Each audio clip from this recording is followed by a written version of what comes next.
Yuk kita bikin Nutella tart cookies buat ngisi toples lebaran nanti. Ini bikinnya super gampang. Masukkan dulu ya margarin atau butter dengan gula, mixer kurang lebih 2 menit aja. Aku pakai hand mixer Idealife, harganya terjangkau, low watt, dan ini nggak cepet panas ya.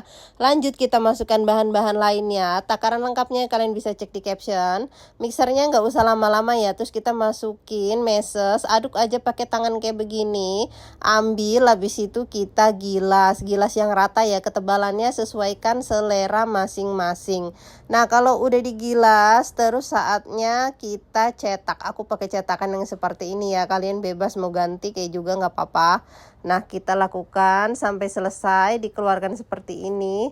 Kalau dia sudah selesai semua, lanjut kita panaskan oven. Aku pakai air fryer 6-in-1 by Idealife tipe IL 200A. Kapasitasnya 25 liter. Ini multifungsi banget ya. Selain buat nge-air fryer, bisa banget buat nge-oven. Oven 10 menit dulu suhu 140 derajat. Habis itu angkat dinginkan. Habis dingin baru kita kasih nutellanya ya. Atau selai coklat, bebas merek apa aja. Nah, kita bentuk seperti ini lalu di oven lagi kurang lebih 30 menit suhunya 140 derajat. Karena langsung 2 loyang, jadi jangan lupa ditukar atas bawahnya biar matang merata ya.